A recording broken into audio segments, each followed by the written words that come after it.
ছয় দফা আদায়ে পলিটেকনিক ইনস্টিটিউটের শাটডাউন, ক্লাসরুমে তালা, দাবি পূরণে কর্মসূচি চালিয়ে যাওয়ার হুঁশিয়ারি শিক্ষার্থীদের। গ্যাস সিলিন্ডার লিকেজ থেকে রান্নাঘরে আগুন, নীলফামারীতে দগ্ধ হয়ে নারীর মৃত্যু, আশঙ্কাজনক অবস্থায় চিকিৎসাধীন ছোট বোন, এলাকায় শোকের ছায়া। বর্ষার আগেই পানি বাড়ছে উত্তরের নদ নদীতে, ভাঙন আতঙ্কে তীরের বাসিন্দারা, দ্রুত অরক্ষিত বাঁধ মেরামতের দাবি, ব্যবস্থার আশ্বাস কর্তৃপক্ষের। এবং আম লিচুর পরিচর্যায় ব্যস্ত বাগানি, রংপুরের ১,৫০০ কোটি টাকা বাণিজ্যের আশা, ন্যায্য মূল্য এবং রফতানি বাড়াতে সঠিক ব্যবস্থাপনার দাবি।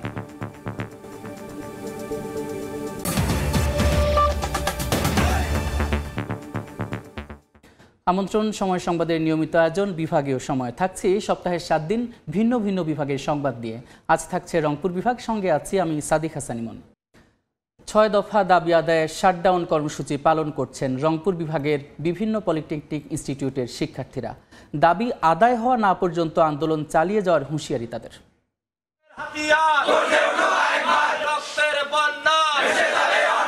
স্লোগানে উত্তাল রংপুর বিভাগের বিভিন্ন পলিটেকনিক ইনস্টিটিউট ক্যাম্পাস। 6 দফা দাবি আদায়ে শাটডাউন কর্মসূচিতে শিক্ষার্থীরা। কেন্দ্রীয় কর্মসূচির অংশ হিসেবে মঙ্গলবার সকালে শাটডাউন কর্মসূচিতে অংশ নেন ইনস্টিটিউটের শিক্ষার্থীরা। এ সময় আন্দোলনকারীরা দেন নানা স্লোগান, পাশাপাশি প্রশাসনিক ভবনেও তালা ঝুলিয়ে দেন তারা। সরকার আমাদের প্রতিবারে আশ্বাস দেয় ঠিকই, কিন্তু আমরা আসলে আমাদের যৌক্তিক দাবি সেটা আসলে আমরা পাচ্ছি না। 6টি দাবি বাস্তবায়নের যৌক্তিক কোনো দৃশ্যমান পদক্ষেপ আমরা গ্রহণ করতে এখন পর্যন্ত দেখিনি এবং আশানুরূপ কোনো ফলও পাইনি। এ সময় শিক্ষার্থীরা কারিগরি শিক্ষার মর্যাদা ও চাকরির নিশ্চয়তার দাবি জানান। অবিলম্বে দাবি বাস্তবায়ন না হলে কঠোর আন্দোলনের হুঁশিয়ারি দেন তারা। যতদিন পর্যন্ত না আমাদের এই 6 দফা দাবিগুলো মেনে না নেওয়া হয়, যৌক্তিক দাবিগুলো, ততদিন পর্যন্ত আমরা একাডেমিক কার্যক্রম থেকে বিচ্ছিন্ন থাকব। ক্রাফট ইনস্ট্রাক্টর পদবি পরিবর্তন করার দাবি সহ 6 দফা দাবিতে 21 এপ্রিল থেকে আন্দোলন করছেন পলিটেকনিক ইনস্টিটিউটের শিক্ষার্থীরা। মনিরুজ্জামান প্রান্ত, সময় সংবাদ। নীলফামারীতে গ্যাস সিলিন্ডার লিকেজ থেকে ভয়াবহ আগুনে দগ্ধ হয়ে সুইটি বেগম নামে একজনের মৃত্যু হয়েছে। এই ঘটনায় রংপুর মেডিকেলে চিকিৎসাধীন অবস্থায় তার ছোট বোন তাসফিয়া বেগমের অবস্থাও আশঙ্কাজনক। স্বজনরা জানান, ভোরে সদর থানার হাজিপাড়া এলাকায় বাড়িতে রান্না করার সময় গ্যাস সিলিন্ডার লিকেজ থেকে ভয়াবহ আগুন লাগে। এতে 2 বোন সুইটি এবং তাসফিয়া দগ্ধ হন। তাদের উদ্ধার করে প্রথমে সদর হাসপাতালে ভর্তি করা হয়।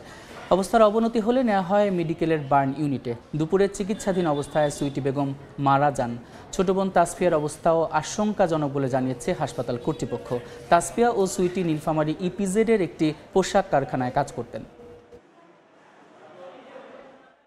শব্দ হয়েছিল বিকট, শব্দটা হওয়ার পরে আমার ওই আগুন কিন্তু সিটকে আমার গেটে আসে লাগছে। দেখতেছি যে মানে সামনের দরজাও আগুন লাগছে, আবার এখানেও আগুন লাগছে, ওই আপুর রুমেও আগুন লাগছে। এটা ভেঙে ভিতরে ঢুকে তারপরে ওদেরকে বাইর করা হলো। বড় বোন যিনি, তার অবস্থা একটু বেশি খারাপ, সেটা অ্যারাউন্ড 58%-এর মতো বার্ন ছিল, 58% মতো। যিনি ছোট বোন, তিনি তার প্রায় 46%-এর মতো বার্ন, সেটাও 3rd ডিগ্রি বার্ন। গণঅভ্যুত্থানের 8 মাস পেরিয়ে গেলেও বেগম রোকেয়া বিশ্ববিদ্যালয়ের শিক্ষার্থী আবু সাইদ হত্যা ও তার সহপাঠীদের ওপর হামলার ঘটনায় কোনো মামলা করেনি বিশ্ববিদ্যালয় প্রশাসন। শিক্ষার্থীদের অভিযোগ, জুলাই বিপ্লবের বিপক্ষে অবস্থান নেওয়া একাধিক শিক্ষককে পদোন্নতি দেওয়া হয়েছে। তবে উপাচার্যের সাফ জবাব, নিয়ম মেনে পদোন্নতি দেওয়া হয়েছে, কেউ আওয়ামীপন্থী কিংবা সমমনা কিনা বিবেচ্য বিষয় নয়। শাকিল মাহমুদের ক্যামেরায় নাজমুল ইসলাম নিশাতের রিপোর্ট। ওই মামলাতে হলো আবু সাইদের ভাই কর্তৃক মামলা হয়েছিল। এখন আমাদের যে মামলা হবে বিশ্ববিদ্যালয় প্রশাসন মানে রেজিস্ট্রারের মাধ্যমে মামলা হবে। এ ব্যাপারে কোনো সন্দেহ নাই। তবে 8 মাস পেরিয়ে গেলেও মামলা তো দূরের কথা, সাধারণ ডায়েরি পর্যন্ত করেনি বেগম রোকেয়া বিশ্ববিদ্যালয় প্রশাসন। তদন্তে জুলাই আন্দোলনে আবু সাইদ হত্যা, শিক্ষার্থীদের উপর হামলা ও গণ অভ্যুত্থানের বিপক্ষে অবস্থান নেয়া 71 জন শিক্ষার্থী, 2 জন শিক্ষক ও 7 জন কর্মকর্তা কর্মচারীকে চিহ্নিত করে শাস্তি আটকে আছে সাময়িক বহিষ্কারেই জানিয়ে ক্ষোভ জানিয়েছেন শিক্ষার্থীরা। এই গণহত্যার সাথে যে সম্পৃক্ত ছিল সে কিন্তু একজন খুনি বা খুনির সহযোগী। বিশ্ববিদ্যালয়ের একজন শিক্ষার্থী হিসেবে এবং জুলাই আন্দোলনের একজন যোদ্ধা হিসেবে আমরা সংক্ষুব্ধ। আমরা চাই যে অতি দ্রুত এই মামলাটি হোক এবং অপরাধীদের দ্রুত বিচারের আওতায় আনা হোক। তবে 8 মাসেও কেন মামলা করা হয়নি তার জবাবে উপাচার্য জানান, আন্দোলনে অংশ নেওয়া শিক্ষার্থীরা অসুস্থ থাকায় তা সম্ভব হয়নি। মামলা দেরি হলো হচ্ছে আমাদের শিক্ষার্থীরা যারা সাক্ষী দেবে তারা তো আহত ছিল, তারা এখন একটু সুস্থ হয়েছেন, তারা এসে আমাদের সাথে আমরা বৈঠক করেছি, তারা আমাদের নাম ঠিকানা সব কিছু দিয়ে দিয়েছেন, তাদের সমস্ত ডকুমেন্ট আমাদের কাছে আছে। এখন আমরা দেখবেন এই সপ্তাহের মধ্যে কোনো একটা ভালো ফলাফল পেয়ে যাবেন। এদিকে চলতি বছরের জানুয়ারি থেকে এখন পর্যন্ত বঙ্গবন্ধু পরিষদ সহ আওয়ামীপন্থী একাধিক শিক্ষককে পদোন্নতি ও উচ্চশিক্ষার জন্য ছুটি দিয়েছে বিশ্ববিদ্যালয় প্রশাসন, যাদের অনেকেই সরাসরি গণ অভ্যুত্থানের বিপক্ষে অবস্থান নিয়েছিলেন অভিযোগ শিক্ষার্থীদের। তবে উপাচার্যের দাবি, আওয়ামী লীগ, বিএনপি, জামায়াত নয়, পদোন্নতি দেওয়া হয়েছে যোগ্যতা বিবেচনায়। আমরা দিয়েছি মানে কি? দিয়েছি মানে তার যোগ্যতা ছিল। আগে যখন পদোন্নতি দেওয়া হয়তো XYZকে বুঝে শুনে, অমুককে দেওয়া যাবে না, বিরোধী দল, এটাই যদি আমরা করি তাই বলছে আপনি তো বৈষম্য করলেন। একজনের যোগ্যতা থাকে তাকে দিতে হবে। বিভাগীয় সময় আরও থাকছে। চুক্তি না করায় দিনাজপুরে 316টি চাল কলের লাইসেন্স বাতিল, লোকসান দিয়ে সরবরাহ সম্ভব হয়নি দাবি মালিকদের। আবেদন করলে বিবেচনার আশ্বাস খাদ্য বিভাগের। গাইবান্ধার ফুলছড়ি উপজেলার LGEDর প্রকৌশলী কার্যালয়ে অভিযান চালিয়েছে দুর্নীতি দমন কমিশন। দুপুরে দুর্নীতি দমন কমিশন সমন্বিত জেলা কার্যালয়ে রংপুরের 3 সদস্যের একটি দল আকস্মিক এই অভিযান চালায়। বিগত 3 বছরের বিভিন্ন উন্নয়নমূলক প্রকল্পে অনিয়মের অভিযোগ উঠেছে। অভিযোগের সত্যতা যাচাই করতে অভিযান চালানো হচ্ছে বলে জানিয়েছে দুদক।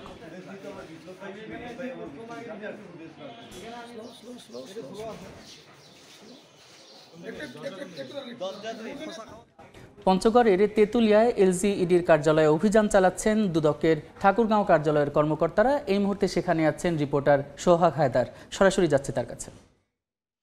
সোহাগ, দুর্নীতি দমন কমিশনের সারা দেশে চলমান যে আজকের অভিযান রয়েছে স্থানীয় সরকার প্রকৌশল অধিদপ্তরের, সেই অভিযানের ভিত্তিতে আজকে পঞ্চগড়ের তেঁতুলিয়ায় দুর্নীতি দমন কমিশন ঠাকুরগাঁ কার্যালয় থেকে একদল দুর্নীতি দমনের যে সদস্য রয়েছে তারা কিন্তু এখানে উপস্থিত হয়েছেন। আমরা জেনেছি যে পঞ্চগড়ের তেঁতুলিয়ার বাংলাবান্ধা ইউনিয়নের একটি সড়কের অভিযোগ রয়েছে, সেই সড়কটির বিষয়ে তারা অনুসন্ধানে মাঠে নেমেছেন। আমরা জেনেছি, তাদের সাথে কথা বলে জেনেছি, এই কর্মকর্তা জানিয়েছেন যে তারা বাংলাবান্ধা ইউনিয়নের যে সড়কটি রয়েছে, যেটির বিষয়ে অভিযোগ রয়েছে, সেটা কিন্তু তারা সরেজমিনে পদক্ষেপ করে সেখান থেকে কিছু আলামত সংগ্রহ করেছেন এবং সেগুলো কিন্তু নিয়ে যাবেন। একই সাথে বলে রাখি, তারা এই মুহূর্তে উপজেলা যে প্রকৌশলীর কার্যালয় রয়েছে সেখানে কিন্তু অবস্থান নিয়ে এখানে যাচাই বাছাই কিছু কাগজ যাচাই বাছাই করছেন, তার তথ্য নিচ্ছেন। তো আমরা দুপুর থেকে এখানে অপেক্ষা করছি। দুপুর থেকে আমরা অপেক্ষা করে যেটা জেনেছি যে এখানে এই অভিযানকে ঘিরে কিন্তু এই ঠাকুরগাঁও কার্যালয়ে যারা দুর্নীতি দমন কমিশনের কর্মকর্তা রয়েছে তারা কিন্তু সেখানে অভিযানের বিষয়টি সরেজমিনে গিয়ে তদন্ত করেছেন। একই সাথে তদন্ত করে এসে কিন্তু বর্তমান তেঁতুলিয়া উপজেলার যে কার্যালয় রয়েছে স্থানীয় সরকার প্রকৌশল অধিদপ্তরে, সেই কার্যালয়ে অবস্থান নিয়েছেন এবং এখানে কিন্তু এখানকার যিনি কর্মকর্তা রয়েছেন ওনার সাথে বিষয়টি নিয়ে কথা বলছেন। আমরা যতটুকু জেনেছি যে বাংলাবান্ধা ইউনিয়নের যে সড়কটি রয়েছে এটাতে নির্মাণকে ঘিরে কিন্তু বেশ কিছুদিন ধরে একটা অভিযোগ উঠেছিল। সেই অভিযোগের প্রেক্ষিতে তারা কিন্তু ঠাকুরের কার্যালয় থেকে আজকে এই তেঁতুলিয়ায় এসে অভিযান পরিচালনা করছেন। একই সাথে এখানে বর্তমান কার্যালয়ের যিনি কর্মকর্তা রয়েছে ওনার সাথে বিষয়টি জানার চেষ্টা করছেন এবং যে সকল তথ্য নেওয়ার বিষয় রয়েছে সেগুলো নিচ্ছেন। একই সাথে এখানে তারা কিন্তু যে সকল কাগজ রয়েছে যাচাই বাছাইয়ের বিষয় সেগুলো করছেন। আমরা বলে রাখি যে সারা দেশে আজকের যে দুদকের কার্যক্রম চলমান রয়েছে সেই কার্যক্রমের প্রেক্ষিতে কিন্তু আজকের এই অভিযান চলমান রয়েছে। তো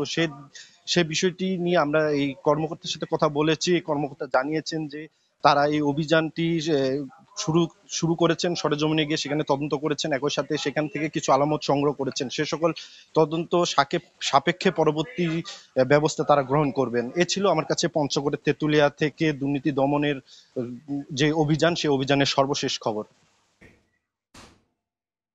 পঞ্চগড়ের তেঁতুলিয়ায় অভিযান চালাচ্ছে দুর্নীতি দমন কমিশন, সেই খবর জানাচ্ছিলেন সহকর্মী সোহাগ হায়দার। রংপুর বিভাগে এবারে অন্তত 1,500 কোটি টাকার আম ও লিচুর বাণিজ্যের আশা করছেন ব্যবসায়ীরা। পুরোদমে চলছে বাগান পরিচর্যা। দেশের গণ্ডি ছাড়িয়ে রফতানি হবে বিশ্ববাজারেও। গবেষকদের মতে ন্যায্য মূল্য নিশ্চিতে এই অঞ্চলে কৃষিভিত্তিক শিল্প স্থাপনের উদ্যোগ নেওয়া জরুরি। নাজমুল ইসলাম নিশাতের রিপোর্ট। ফল পরিচর্যায় বাগানে এখন শেষ সময়ের ব্যস্ততা। জুনের মাঝামাঝি বাজারে আসবে হাড়িভাঙ্গা, গোপালভোগ, আম্রপালি, ল্যাংড়া সহ নানা জাতের আম। দেশের বাজার ছাড়াও রংপুরের আম রফতানি হবে ইংল্যান্ড, ফ্রান্স সহ বিশ্বের কয়েকটি দেশে। তবে জলবায়ুর বিরূপ প্রভাবে এবারও ফলন কিছুটা কম বলে জানিয়েছেন বাগানীরা। যে তুলনায় মুকুলটা আসছিল সে তুলনায় তো আম হয় নাই। এক ভাগ নিয়ে যা আছে এতটুকু নিয়ে আমরা পরিচর্যা করতেছি। ফলনটা কিন্তু আশা করছি ভালো হবে এবং কৃষক লাভবান হবে। নিবিড় পরিচর্যা করা হচ্ছে দেশখ্যাত দিনাজপুরের রসালো ও সুমিষ্ট লিচু। তবে অপেক্ষা করতে হবে আরও 1 মাস। এই জেলার বেদানা, চায়না3 ও বোম্বাই জাতের লিচু দেশের বাজার ছাড়াও রপ্তানি হবে ইউরোপে। খরাও কম একটু আর এক্সরে ভালো করে করা হয়েছে, সার পাঁচ দেওয়া হয়েছে, এবার লক্ষণ ভালো বোঝা যাচ্ছে। কৃষকরা এ থেকে 701 কোটি টাকা আয় করতে পারবেন। গবেষকদের মতে সম্ভাবনাময় ও রফতানিযোগ্য এসব অর্থকরী ফলকে ঘিরে উদ্যোগ নিতে হবে ফলদ শিল্প গড়ে তোলার। শিল্প কলকারখানা স্থাপন করা যায় তাহলেও একদিকে যেমন শিল্প কলকারখানা স্থাপিত হবে, লিচুর ভ্যালু বাড়বে। দিনাজপুরে 5484 হেক্টর জমিতে লিচুর বাগান রয়েছে, আর বিভাগে 8000 হেক্টর জমিতে আম বাগান রয়েছে। উৎপাদন লক্ষ্যমাত্রা প্রায় 1,20,000 মেট্রিক টন। নাজমুল ইসলাম নিশাত, সময় সংবাদ, রংপুর। এ নিয়ে আরও তথ্য জানাতে এই মুহূর্তে দিনাজপুরের মাসিমপুর এলাকায় আছেন সহকর্মী গোলাম নবী দুলাল। এছাড়া আরও আলোচনা করতে রংপুরে আছেন নাজমুল ইসলাম নিশাত। তার সঙ্গে যুক্ত হচ্ছেন কৃষিবিদ খন্দকার মোহাম্মদ মিসবাহুল ইসলাম। শুরুতেই যাচ্ছি দুলালের কাছে। দুলাল, 1 মাস পরেই কিন্তু দিনাজপুরে যে সুস্বাদু এবং রসালো যে লিচু সেটি কিন্তু বাজারে উঠবে। তবে ইতিমধ্যেই লিচুর ফলন ভালোর জন্য যারা বাগানি এবং যে কৃষক চাষি তারা কিন্তু পরিচর্যা তারা করে যাচ্ছেন। বিশেষ করে গত 2 দিন আগে যে বৃষ্টিপাত হয়েছে এতে করে লিচুর বাগানের আপনার অনেকটাই তারা স্বস্তি পেয়েছেন এবং তারা যেটা বলেছেন যে যেটা সেচ দেওয়ার কথা সেটা মোটামুটি তারা এই বৃষ্টির কারণে কিছুটা সুযোগ পেয়েছেন। তবে দিনাজপুরে এই যে লিচু আর মাসখানেক পরে যে উঠবে বিভিন্ন জাতের, প্রথমে মাদ্রাজি লিচু প্রথমে উঠে এবং ইতিমধ্যেই যারা কৃষক বা বাগানি তারা যেটা বলেছেন যে এই যে লিচু তারা মৌসুমে উঠে সেই সময় তাদের বাজারজাতকরণের জন্য কিছুটা হলেও তারা সমস্যায় পড়েন। তারা যেটা বলছেন যে জেলা প্রশাসন এবং কৃষি বিভাগ যদি এই বিষয়টা মনিটরিং করেন, যেহেতু লিচু একটা স্বল্প সময়ের মধ্যে থাকে সেই জন্য তারা বারবার বলছেন যে লিচুর যে বাজারটি যেটা বসে সেটা কি ব্যবসা বাণিজ্য করে থাকেন কৃষক এবং বাগানিরা এবং এর সঙ্গে জড়িত রয়েছেন পরিবহন, আড়তদার, পাইকার থেকে শুরু করে বিশাল একটা কর্মযোগ্য এখানে হয়ে থাকে। তবে ইতিমধ্যে লিচুর এবার কিন্তু যেটা ফলন সেটা অনেকে বলছেন যে মোটামুটি তারা এবার ভালো ফলন তারা আশা করছেন এবং এই ফলনের কারণে হয়তো যারা বাগান নিয়েছেন তারাও আশাবাদী যে একটা ভালো তারা লাভবান হবেন এবং ইতিমধ্যেই বাগানের যে পরিচর্যা সেটাকে তারা অব্যাহত রাখেছেন এবং কীটনাশক এবং ভিটামিন যে স্প্রে করার যে বিষয়টি তারা বলছেন যে যেহেতু বৃষ্টি হয়েছে এই কারণে 2-1 দিন তারা এটা করবেন না। এই কারণে যে বৃষ্টির হওয়ার কারণে তারা মনে করেন যে এটা বৃষ্টির পানিতে ধুয়ে যেতে পারে। তবে আরেকটা বিষয় হচ্ছে জেলা প্রশাসন থেকে যেটা বলা হচ্ছে যে বৃষ্টির হওয়ার কারণে তারা মনে করেন যে এটা বৃষ্টির পানিতে ধুয়ে যেতে পারে। তবে আরেকটা বিষয় হচ্ছে জেলা প্রশাসন থেকে যেটা বলা হচ্ছে যেহেতু লিচুর মৌসুমে আপনার যেটি ভালো লিচু সেটি কিন্তু আপনার এটি ইউরোপ থেকে বিভিন্ন কান্ট্রিতে আপনার এই লিচু আপনার রপ্তানি করা হয় থাকে। তো যাক, আমরা এই লিচুর সর্বশেষ এটি ছিল। এবার আমরা চলে যাচ্ছি রংপুরে রয়েছেন নাজমুল ইসলাম নিশাত, তার কাছ থেকে আমরা তার কাছে যাচ্ছি। আমরা যেমন সহকর্মী দুলালের কাছে শুনছিলাম, রংপুর বিভাগে আম এবং লিচুর কিন্তু একটি বড় বাজার রয়েছে। কৃষি অধিদপ্তর যেটি জানিয়েছে প্রতি বছর প্রায় 1,500 কোটি টাকার ফলের বাজার রয়েছে শুধুমাত্র রংপুর বিভাগে। এবং আপনাকে জানিয়ে রাখি, মৌসুমের শুরুতে যখন আম এবং লিচু উঠে আমরা দেখেছি বাগানিরা কিন্তু এক ধরনের সমস্যায় পড়েন বাজার ব্যবস্থাপনা, রফতানির ক্ষেত্রে এবং সংরক্ষণের ক্ষেত্রে। আজকে আমরা এসব বিষয় নিয়ে আলোচনা করব। আমার সাথে অতিথি হিসেবে রয়েছেন কৃষিবিদ খন্দকার মোহাম্মদ মিসবাহুল ইসলাম। আমরা সরাসরি আলোচনায় চলে যেতে চাই। আমরা দেখি যে মাসখানেক পরেই লিচু এবং আম উঠবে। মৌসুমের শুরুতে কৃষকরা যখন একসাথেই এই ফলটি পান তখন বাজার বিপণনের ক্ষেত্রে এক ধরনের সমস্যায় পড়েন। সেক্ষেত্রে স্থানীয় বাজার এবং আন্তর্জাতিক বাজারে যদি আমরা যুক্ত হতে চাই কি কি ধরনের উদ্যোগ নেওয়া যেতে পারে? আসলে প্রতি বছরই আমাদের এই সমস্যাটা আসে। প্রতি বছরই আমরা আলোচনা করি, বলি, কিন্তু শেষ পর্যন্ত দেখা যায় যে আসলে এই জিনিসগুলোর প্রতি অনেকেই নজর দেন না। আমার মনে হয় যে বর্তমান যে পরিস্থিতি তাতে এটা একটা নজর দেওয়ার মতো একটা সময় আসছে। আমাদের প্রথমে যেটা করতে হবে যে দেশীয় বাজার যদি আমি আগে ধরতে চাই, আমাদের অর্থাৎ কি বলবো, যেটা আপনাদের যারা উৎপাদন করে তাদেরকে একটু সচেতন করা, যে আপনার ওই যে পরিমাণ আমরা পেস্টিসাইড বা বালাইনাশক ব্যবহার করি এটাকে কমায় নিয়ে আসতে হবে, অর্থাৎ গ্যাপ অনুসরণ করা, মানে উত্তম কৃষি চর্চার দিকে তাদের মনোযোগী করতে হবে। 1 2 নম্বর হলো যে আমরা যে ফলগুলো সংগ্রহ করব যখন, এটা যেন ইমমেচুর অবস্থা না করি, অর্থাৎ অপক্ক অবস্থায় নিয়ে এসে এটাকে আমরা অনেক সময় বলি কি যে আমরা ওই যে ফরমালিন দেই বা অন্য কিছু দিয়ে পাকাই বা কিছু দিয়ে সংরক্ষণ করি, এই ঘটনাগুলো যেন না ঘটে। সেজন্য আমাদের দেখবেন যে আমের কিন্তু একটা নির্দিষ্ট সময় দেওয়া আছে যে কত তারিখ থেকে কোন আম সংগ্রহ করতে শুরু হবে। এইটা যদি একটু মেনে চলা যায় বা কৃষকদের আমরা মানতে যদি উদ্বুদ্ধ করতে পারি, তাহলে কিন্তু বাজারে কিন্তু সঠিক যে মানের যে আমটা সেটা আমরা কিন্তু বাজারজাত করতে পারবো। 1 2 নম্বর হলো আমরা যদি বাইরে পাঠাতে চাই, সেক্ষেত্রে আমাদের কিছু ব্যাপার আছে যে অবকাঠামো উন্নয়ন দরকার আছে। বেশ আজ থেকে প্রায় 18-20 বছর আগে এখানে যে প্রজেক্টটা ছিল উত্তর পশ্চিম শস্য বহুমুখীকরণ প্রকল্প, সেই প্রকল্পের আওতায় রাজশাহী এবং রংপুর বিভাগে প্রায় 76টা অবকাঠামো তৈরি করা আছে। বাজার যেটা অর্থাৎ কৃষক সরাসরি সেই বাজারে মার্কেট একটা তৈরি করা, যে মার্কেটে অর্থাৎ সেখানে অবকাঠামো আছে, তারা সংরক্ষণ করবে, নিয়ে এসে তারপর পরিষ্কার করবে, গ্রেডিং করবে, তারপর সেখান থেকে বিক্রি করার জন্য নিয়ে যাবে। এবং এটা কৃষক এবং পাইকারি বা খুচরা বিক্রেতা সবার জন্য এটা কিন্তু উন্মুক্ত ছিল। সেটা আমরা এদের একটি বিষয়, এটি আমাদের আশার আলো জাগাচ্ছে। দেখলাম যে চাঁপাইনবাবগঞ্জ থেকে চীনে আম রপ্তানি হচ্ছে এবং তাদের একটি দল এখান থেকে আম নিয়ে যাবেন এবং এখানে সব ধরনের ল্যাব তারা করার কথা বলছেন যে কি ধরনের আম তারা নিতে চান। এটি একটি আশার খবর কিনা? এবং আমরা যদি হলো যে এই অঞ্চলের আম লিচু বিদেশে রপ্তানি করতে চাই, আসলে কি ধরনের উদ্যোগ নেওয়া যেতে পারে? আসলে এটা একটা আশার খবর যে আমাদের দেশ থেকে এর আগেও কিন্তু যাচ্ছে মধ্যপ্রাচ্য, ইউরোপের বিভিন্ন দেশে এবং আপনার এশিয়ার অন্যান্য দেশেও, ইন্দোনেশিয়া সহ আরো বেশ কয়েকটা দেশে যাচ্ছে আম, মালয়েশিয়া। তা আমাদের এই আমটা যাচ্ছে হলো যে সেই মানের কিন্তু আমরা পাঠাইতে পারতেছি না, যে মানেরটা হওয়া উচিত আন্তর্জাতিক মানের। এবং সেটার জন্যই চীনের প্রতিনিধি যখন আমাদের এই অঞ্চল তারা ভিজিট করছেন এবং তারা দেখছেন যে সেখানে এই ল্যাবের উন্নত ফেসিলিটিসটা নাই, তারা দিতে চাচ্ছেন। আমাদের কিন্তু সেটা কিন্তু গ্রহণ করা উচিত। এই কারণে যে আমরা সেটা এখন যখন তাদেরকে নিব, তাদের লোকজন আসবে এখানে, তারা অবকাঠামো তৈরি করবে, তারা ট্রেনিং করবে এবং আমাদের লোকজনই কিন্তু দক্ষতা তৈরি হবে কিন্তু তাদের সাথে কাজ করে। 1 2 নম্বর তাদের যে ল্যাবটা তারা নিয়ে যাবেন, তারা কিন্তু এখানে রেখে যাবে। সেই ল্যাবটা অনুযায়ী আমরা সেই ল্যাব এবং অন্যান্য পাশাপাশি আরো নতুন ল্যাব কিন্তু ব্যবহার করতে পারবো, তৈরি করতে পারবো। এজন্য আমাদেরকে চীন সহ অন্যান্য যেসব দেশ আসতে চায় তাদেরকে নিয়ে আসা উচিত। এবং এখানে বলবো যে আমাদের বাইরে আম পাঠাতে গেলে 2টা বিষয় জরুরি, একটা হলো রোগ এবং একটা পোকামাকড়। তো রোগের জন্য আমাদের যেটা সাধারণত আছে যে হট ওয়াটার ট্রিটমেন্ট, এটা করলে সাধারণত বিভিন্ন রোগগুলা মিনিমাম যেটা নিয়ন্ত্রণ করা সম্ভব হয়। এবং আর একটা আছে হলো যে ভিআইটি, অর্থাৎ ভেপার হিট ট্রিটমেন্ট, যেটা পানির বাষ্প দিয়ে যেটা ট্রিটমেন্ট করা হয়, যেটাতে আমরা পোকামাকড় বিশেষ করে ফ্রুট ফ্লাই জাতীয় যে ফলগুলা আক্রমণ করে এগুলোকে নিয়ন্ত্রণ করা সম্ভব হয়। সেগুলোর জন্য কিন্তু আমরা পারি না। জাপানে কিন্তু আমাদের মার্কেট আছে, কিন্তু আমরা পারবো না। ধন্যবাদ আপনাকে। আপনি বলছেন যে বিদেশে আমাদের একটি বড় ফলের বাজার আছে, কিন্তু সেক্ষেত্রে কিছু উদ্যোগ নিতে হবে। আমরা আলোচনা করছিলাম আমাদের রংপুর অঞ্চলের যে আম এবং লিচু উৎপাদন হচ্ছে সেটি আসলে বিদেশের বাজারে এবং স্থানীয় বাজারে এবং কৃষকরা যাতে ন্যায্য মূল্য পান, সেক্ষেত্রে কি ধরনের উদ্যোগ নেওয়া যেতে পারে এসব বিষয়।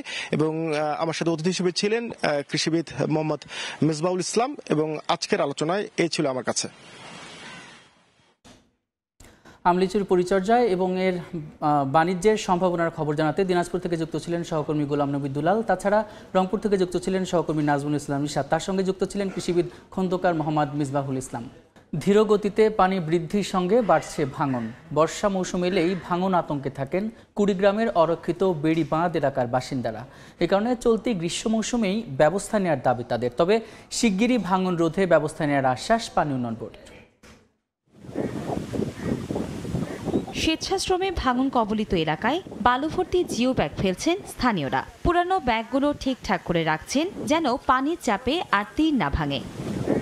বর্ষা আসার আগেই পানি বাড়ছে কুড়িগ্রামের বিভিন্ন নদীতে, এমনকি কয়েকটি এলাকায় ধীর গতিতে ভাঙনও শুরু হয়েছে। এতে আতঙ্কিত নদী পাড়ে মানুষ। তারা জানান, প্রতিবছর বর্ষা মৌসুমে অরক্ষিত বেড়িবাঁধ এলাকাগুলোর অনেক ঘরবাড়ি ও ফসল নদী গর্ভে বিলীন হয়। এ কারণে চলতি গ্রীষ্ম মৌসুমেই ব্যবস্থা নেওয়ার দাবি তাদের। এখন পানি বর্তমানে এক বুক এক গলা, স্রোত যখন শুরু হবে ভাঙনি প্রচুর শুরু হয়। আমরা কিছু পয়সা দিয়া কিছু বস্তা ফেলেতেছি, জানি না এটা রক্ষা হবে কিনা। এই বন্যাটা আসার আগে দেখতে একটা বাঁধ দিলেন হয়, আমরা কোনো মতো একটা চাপি থাকলাম হয়। এটি যদি সরকার কোনো দ্রুত নদী শাসনের কোনো কাজ না করে বা কোনো ব্যবস্থা না নেয়, যেই কোনো মুহূর্তে এই নদী মানচিত্র থেকে বাতিল হয়ে যাবে। তবে শীঘ্রই ভাঙন রোধে ব্যবস্থা নেওয়ার আশ্বাস পানি উন্নয়ন বোর্ডের। 10 দিনের নোটিশে আমরা দরপত্র আহ্বান করে এখানে খুব শীঘ্রই ঠিকাদারের মাধ্যমে কাজ বাস্তবায়ন শুরু করতে পারবো। এর বাইরেও আমরা কিছু জিও ব্যাগের বরাদ্দ পেয়েছি বর্ষাকালীন আমরা আপৎকালীন জরুরি কাজ বাস্তবায়নের জন্য। যেখানে ভাঙন দেখা দিবে সেখানে যেন আমরা বস্তা দিয়ে ভাঙন রোধ করতে পারি। পানি উন্নয়ন বোর্ডের তথ্য মতে কুড়িগ্রামের প্রধান 5টি নদ নদী 66 কিলোমিটার দীর্ঘতীরে স্থায়ী বাঁধ নির্মাণ হলেও অরক্ষিত রয়েছে আরও 308 কিলোমিটার অংশ। সময় সংবাদ, কুড়িগ্রাম। বিভাগীয় সময় আরও থাকছে। হিমাগারে জায়গা না পাওয়ায় কৃষকের ঘরেই সংরক্ষণ। রংপুরে নষ্ট হচ্ছে 1000 মেট্রিক টন আলু, লোকসানের শঙ্কা। ন্যায্য মূল্য নিশ্চিতের দাবি। প্রায় 7 মাস সময় ধরে ওষুধ বিতরণ বন্ধ রয়েছে গাইবান্ধার ইউনিয়ন পর্যায়ের স্বাস্থ্য কেন্দ্রে। জেলার 7 উপজেলার 55টি ইউনিয়ন স্বাস্থ্য এবং পরিবার কল্যাণ কেন্দ্র এবং 4টি মা ও শিশু কল্যাণ কেন্দ্র রয়েছে। এসব কেন্দ্রে ওষুধ না পেয়ে খালি হাতে ফিরছেন এলাকাবাসী। এমনকি মিলছে না জন্ম নিরোধক কোনো উপকরণ। এতে বিপাকে পড়েছেন সেবা প্রত্যাশীরা। অধিদপ্তর থেকে ওষুধ সরবরাহ বন্ধ থাকায় এই সংকট তৈরি হয়েছে বলে জানান কর্মকর্তারা। তবে ওষুধ কেনার প্রকল্প পাশ হলে সংকট সমাধান হবে বলে জানান সংশ্লিষ্ট কর্মকর্তা। আমন মৌসুমে সরকারের সঙ্গে চুক্তি না করায় দিনাজপুরের 316টি চালকলের লাইসেন্স বাতিল করেছে খাদ্য বিভাগ। লাইসেন্স বাতিলের পর চাল উৎপাদন করতে পারবে না কোনো প্রতিষ্ঠান। মালিকপক্ষ বলছেন, ধানের ঊর্ধ্বমূল্যের কারণে লোকসান দিয়ে চাল সরবরাহ করা সম্ভব হয়নি তাদের পক্ষে। তবে ব্যবসা চালিয়ে যাওয়ার জন্য সরকারের কাছ থেকে আরেকবার সুযোগ চান তারা। তবে কেউ আবেদন করলে বিবেচনার আশ্বাস সংশ্লিষ্ট কর্মকর্তার। সংরক্ষণের অভাবে রংপুরে পচে নষ্ট হচ্ছে হাজার হাজার মেট্রিক টন আলু।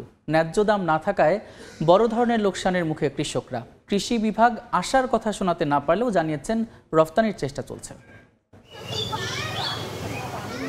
রংপুর সিটি কর্পোরেশনের হাজিরহাট এলাকার বাসিন্দা সেকেন্দার আলী প্রতি বছরের মতো এবারও 20 বিঘা জমিতে 10 লাখ টাকা খরচ করে আলু আবাদ করেছেন। জানান, হিমাগারে জায়গা না পাওয়ায় ঘরেই সংরক্ষণ করছেন ঘাম ঝরানো ফসল।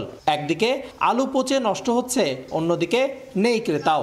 এই আলুটা মনে করেন যে নেওয়াইয়া কোনো কাস্টমার নাই, কোনো ক্রেতা নাই। গোয়ালঘর, বাড়ির উঠান, পুকুরের পার সর্বত্রই আলুর স্তূপ। পচন ধরে এলাকায় ছড়াচ্ছে দুর্গন্ধ। অবস্থা তো খুবই খারাপ। প্রতিটা ঘরে ঘরে আলু আছে ভাই, আলু নেওয়ার মতো লোক নেই, বিক্রি নেই, পাটি নেই, কাকে দেই, আলু রেট কম। এমন অবস্থায় কৃষকদের কোনো আশার কথা শোনাতে না পারলেও বরাবরের মতো দায়সারা জবাব কৃষি বিভাগের। আলু রপ্তানি করা যায় সে বিষয় নিয়ে আমরা কিন্তু নেগোশিয়েট করছি।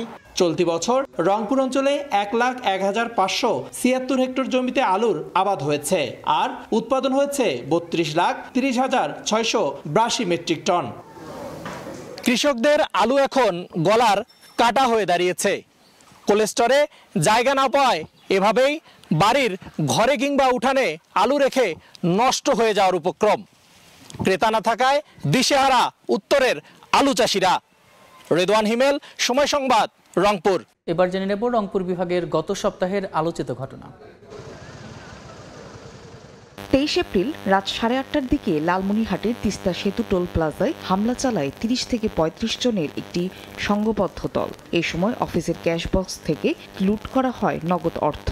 পরে স্থানীয়রা আহতদের উদ্ধার করে প্রথমে কাউনিয়া উপজেলা স্বাস্থ্য কমপ্লেক্স ও পরে উন্নত চিকিৎসার জন্য রংপুর মেডিকেল কলেজ হাসপাতালে ভর্তি করে। 24 এপ্রিল রাতে পঞ্চগড়ের বোদা উপজেলার নগরকুমারী হাটে দোকানের তালা ভাঙছিল চোর চক্রের সদস্যরা।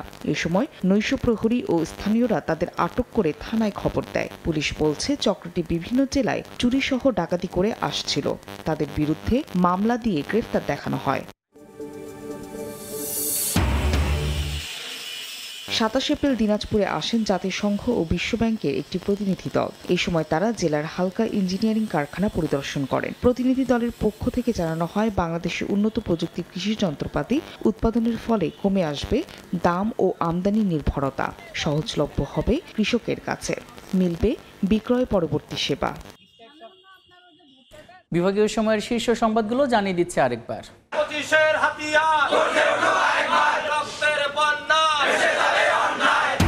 6 দফা আদায়, পলিটেকনিক ইনস্টিটিউটের শাটডাউন, ক্লাসরুমে তালা, দাবি পূরণে কর্মসূচি চালিয়ে যাওয়ার হুঁশিয়ারি শিক্ষার্থীদের।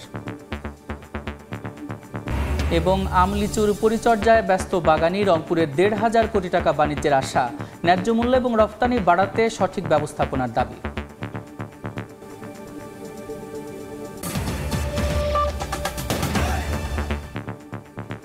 এই ছিল বিভাগীয় সময়ে। আগামীকাল থাকবো রাজশাহী বিভাগের আয়োজন নিয়ে, সঙ্গে থাকুন সময়ের।